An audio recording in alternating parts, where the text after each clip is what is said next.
యాదన్న గారి నాయకత్వం. జై తెలుగుదేశం, జై తెలుగుదేశం, జై తెలుగుదేశం.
తీరుతామని చెప్పి ఈ సభాముఖంగా తెలియజేస్తున్నాం. అమ్మఒడేమి వాళ్ళ అకౌంట్ పడే విధంగా ఏ రాజకీయ నాయకుడితో సంబంధం లేకుండా వాళ్ళ అకౌంట్ 500 పడే విధంగా మేము గతంలో 5 ఏళ్లకు ముందు తెలుగుదేశం పార్టీ కూడా ఇంటింటికి వెళ్ళి పెన్షన్లు ఇచ్చినారు. కానీ ఏ రోజు మీ గ్రామ పంచాయతీ మన పార్టీలోకి రావడం అధికారం కాదని ఆధ్వర్యంలో వాళ్ళు పార్టీలోకి చేరుతున్నారు. వారికి అందరికీ స్వాగతించుకుంటూ ఈ రోజు చూసి వైసీపీ గుండెల్లో రైళ్లు పరిగెత్తాయి. జనసేన ఇన్ఛార్జ్ భైరవప్రసాద్ గారిని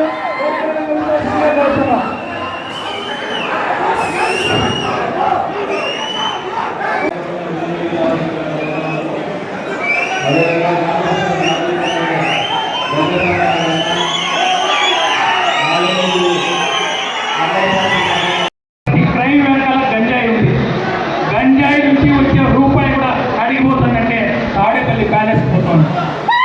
ఆ తరువాత వాళ్ళకున్న ఆదాయ వనరు డ్రగ్స్. మొన్నటి మన గుజరాత్ పోర్టులో 9,000 కోట్ల రూపాయల విలువైన డ్రగ్స్ దొరికినాయి. విజయవాడలో ఒక కంపెనీకి అవి డిస్పాచ్ అవుతున్నాయి. ఆ కంపెనీ ఉన్నాయంటే వైసీపీ నాయకులు. మొన్న దొరికినది 27,000 కోట్ల విలువైనటువంటి డ్రగ్స్. ఇవి కూడా దీని మూలాలు ఎక్కడ ఉన్నాయంటే వైసీపీలో ఉన్నాయి. 1,000 కోట్ల అక్రమ సంబంధ డ్రగ్స్, గంజాయి, మందుతో సంపాదించుకుంటూ మళ్ళీ దాన్ని వెదజల్లి మళ్ళీ అధికారంలోకి రావడానికి వైఎస్ఆర్ కాంగ్రెస్ పార్టీ ప్రయత్నం చేస్తారు. మనం మళ్ళా మోసపోయినామనుకో, మళ్ళీ మోసపోయి పొరపాటు పడి వైసీపీని అధికారంలోకి తెచ్చుకున్నామనుకో జరిగేది ఏం తెలిసిన తూర్పు తిరిగి దండం పెట్టుకొని దేవుడా మా ఇంట్లో తర్వాత పుట్టిపోయే బిడ్డలకి 4 కిడ్నీలతో పుట్టించు, 2 లివర్తో పుట్టించు, 2 గుండెకాయలతో పుట్టించు. జగన్మోహన్ రెడ్డి పాదయాత్ర చేసుకుంటామని అడిగారా? ఆయన చేయాల్సింది పాదయాత్ర కాదు, మరొకసారి ఓదార్పు యాత్ర చేయాలి. గత 2 సంవత్సరాల్లో కదిరి పట్టణంలోనే లివర్ ఫెయిల్యూర్ అయిపోయి, కిడ్నీ ఫెయిల్యూర్ అయిపోయి చనిపోయిన వాళ్ళ సంఖ్య 37 మంది. అది కూడా కంప్లీట్ గా 30 ఏళ్ల లోపు ఉన్న వాళ్ళే. రక్తం తాగుతూ సంపాదనకు మెట్లు వేసుకుంటున్నాడు జగన్మోహన్ రెడ్డి. వాటి ప్రజలు గమనించి ఖచ్చితంగా మీరు విలువైన ఓటుని చాలా విజ్ఞతతో వేస్తారని చెప్పి మనస్ఫూర్తిగా కోరుకుంటున్నాను. తర్వాత మరొక విషయం సోదరులారా, ఈ నియోజకవర్గంలో పేదవాడు గొంతెత్తి పిలిస్తే మొదట వినపడేది ఎవరికి?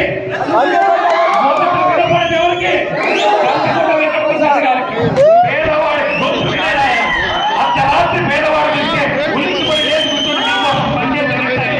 అటువంటి వ్యక్తిని ఈసారి మనం పిలిపించుకోలేకపోతే మన నియోజకవర్గాన్ని ఎవరు కాపాడలేరు. ఫ్రీగా డ్రగ్స్ మన పంపుల్లో బీడీలు అమ్మినట్టు అమ్ముతారు, గంజాయి బీడీలు అమ్మినట్టు అమ్ముతారు. దయచేసి విజ్ఞతతో ఆలోచించి తెలుగుదేశం పార్టీని అధికారంలోకి తీసుకొస్తారని కందుకుంట వెంకటప్రసాద్ గారిని అత్యధిక మెజార్టీతో గెలిపిస్తారని పోయినసారి ఒంటెత్తుకోబడితే వెళ్ళిపోయినారు. ఈ రోజు నా అర్చకులు అత్యంతలు చల్లే కంటే మంత్రాలు పఠించే కంటే జగన్మోహన్ రెడ్డిని దూషించేది ఎక్కువగా ఉంటున్నారు. సాక్షాత్తు తిరుమల తిరుపతి దేవస్థానం ప్రధాన అర్చకులు రమణ దీక్షితులు గారు భుజాన్ని వేసుకొని జగన్మోహన్ రెడ్డి గారిని వచ్చినారు. ఆయనకు ఉరగబెట్టిందేమో, ఆయన జరిగిందేమో ఈ రోజున ఏడకుండా ఎడుతున్న రమణ దీక్షితులు గారి ఓటు ఏడుకొండల వాడే తీర్చాల్సినటువంటి పరిస్థితి వచ్చిందని చెప్పేసి కూడా ఈ సందర్భంగా తెలియజేస్తున్నాను. ఈ రకంగా ఈ రాష్ట్రంలో ఉన్నటువంటి అన్ని వర్గాల వారిని మోసం చేసినటువంటి ఘనత జగన్మోహన్ రెడ్డికి దక్కుతుంది. యువత ప్రత్యేకించి ఆలోచన చేసుకోండి. అధికారం కోల్పోతే తుత్తునియలుగా ఆ 100 ఫీటలు ఆగుతుందనేది వాస్తవం. ఆ పార్టీ ఎక్కడ కూడా భవిష్యత్తులో కన్మరుగవుతుంది, ఖచ్చితంగా భూస్థాపితమవుతుందని చెప్పేది కూడా వాస్తవం ఈ సందర్భంగా తెలియజేస్తున్నాను. అందుకే వైఎస్ఆర్సీపీ పార్టీలో ఉన్నటువంటి నిబద్ధత కలిగినటువంటి కార్యకర్తలు కావచ్చు, నిబద్ధత కలిగినటువంటి నాయకులు కావచ్చు, ప్రజా జీవితానికి అంకితమైనటువంటి నాయకత్వాన్ని కావచ్చు సహృదయంతో ఆహ్వానిస్తున్నాం. తెలుగుదేశం పార్టీలో మీరందరూ కూడా రావాలని చెప్పేసి కోరుతా ఉన్నాం. తద్వారా 2024లో సృష్టించబోతున్నటువంటి చరిత్రలో మీరు కూడా భాగస్వాములు కమ్మని చెప్పేసి అందరికీ కూడా పిలుపునిస్తామని సందర్భంగా తెలియజేస్తున్నాను. ఈ రోజున నైతికంగా ఒక విజయం సాధించిన రెడ్డి సామాజిక వర్గం గత 15 సంవత్సరాలుగా నిరంతరం జగన్మోహన్ రెడ్డి పార్టీ పెట్టిన రోజు నుంచి కూడా కందికొండ ప్రసాద్ చంద్రబాబు నాయుడు గారిని దూరంగానే చూస్తూ, పూర్తిగానే చూపిస్తూ కందికొండ ప్రసాద్ దూరంగానే ఉండగలిగారు. ఈరోజు ఏ నియోజకవర్గంలో లేనంత స్థాయిలో దాదాపు ఉన్నటువంటి సామాజిక వర్గంలో 60% పై మేరకు కుటుంబాలు ఈరోజు తెలుగుదేశం పార్టీని కందికొండ ప్రసాద్ చంద్రబాబు నాయుడు గారిని ఆస్వాదించడానికి సిద్ధంగా ఉన్నారంటే నైతికంగా వాళ్ళ మనసుని గెలవగలిగినాం, వాళ్ళ నమ్మకాన్ని గెలవగలిగినాం. గెలిచినటువంటి నమ్మకాన్ని కానీ విశ్వాసాన్ని కానీ నిరంతరం మనసులోనే కాదు వాళ్ళ మనసులో కూడా బహిరంగంగా ఉండే రకంగా చేసినటువంటి కార్యక్రమం కావచ్చు, వాళ్ళు చేస్తున్నటువంటి బలోపేతం కావచ్చు, వాళ్ళు బలపరుస్తున్నటువంటి ధోరణి కావచ్చు, తప్పు చేయలేదు అనే ఆలోచన వాళ్ళలో నిరంతరం ఉండే రకం కానీ మా ప్రవర్తన కానీ నాకు వాళ్ళ పట్ల ధోరణి కానీ నిబంధన కానీ సన్నగిలుదని చెప్పేసి కూడా ఈ సందర్భంగా వేదిక తెలియజేస్తాను. ఈ రాష్ట్రంలో రైతుల కోసం పుట్టల, ఈ రాష్ట్రంలో కార్మికుల కోసం పుట్టల, కేవలం జగన్మోహన్ రెడ్డి కోసం, జగన్మోహన్ రెడ్డి సంపాదించుకున్నటువంటి డబ్బు 2 రెట్లు చేసుకోవడం కోసం, ఆయన ముఖ్యమంత్రి చేసుకోవడం కోసం మాత్రమే వైఎస్ఆర్సీపీ పార్టీ ఆవిర్భావం జరిగింది. మరి ఇటువంటి బలహీనమైనటువంటి పునాదుల మీద నిర్మింపబడినటువంటి వైఎస్ఆర్సీపీ పార్టీ భవితవ్యమేందో 2024 జూన్ 4వ తారీఖు తేలబోతోందనేది వాస్తవం. ఒక చరిత్రలో నిలిచిపోబోతోంది జూన్ 4వ తారీఖు అనేది కూడా వాస్తవంగా తెలియజేస్తా ఉన్నాం. ఎందుకంటే తెలుగుదేశం పార్టీ 2 సార్లు ఓడిపోయినా, 3 సార్లు ఓడిపోయినా అట్లే నిలబడింది. వైఎస్ఆర్సీపీ పార్టీ ఒకసారి ఓడిపోయింది అధికారం రాకుండా. మామూలుగా ప్రాంతీయ పార్టీలు ఏదైనా పార్టీ పెట్టిన తర్వాత వెంటనే అధికారం రాకపోతే ఆ పార్టీ ఆర్థికంగా బలహీనపడిపోయి, సంస్థాగతంగా బలహీనపడిపోయేసి అది మట్టిలో కలిసిపోయేటువంటి పరిస్థితులు ఉన్నాయి. చరిత్రని మీరు ఒకసారి చూస్తే అవన్నీ కూడా చరిత్రనే చెప్తా ఉన్నాయి. నేను ప్రస్తావించండి కూడా ఆ పార్టీల గురించి, ఒక ప్రాంతీయ పార్టీ గురించి.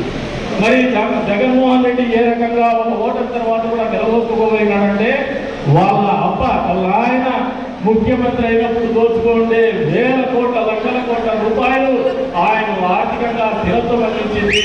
ఆయనకు కులాన్ని తెలియకుండా మతాన్ని తెలియకుండా కులాన్ని వాడేసి కొంతమందికి ఏమో మాలవులని చెప్తాడు, కొంతమందికి క్రిస్టియన్స్ అని చెప్తాడు, కొంతమందికి రెడ్లు అని చెప్తాడు. ముగ్గురిని గొప్పగా వాడేసి ముస్లింలను మోసం చేసి అధికారానికి రాగలిగినాడు. కానీ ఎక్కడ కూడా ఒక సత్సంకల్పంతో, ఒక సిద్ధాంతంతో అధికారం రాలేనటువంటి పార్టీ వైఎస్ఆర్ పార్టీ అనేది వాస్తవాన్ని మీరందరూ కూడా ప్రజలకు తెలియజెప్పమంటా ఉన్నాను.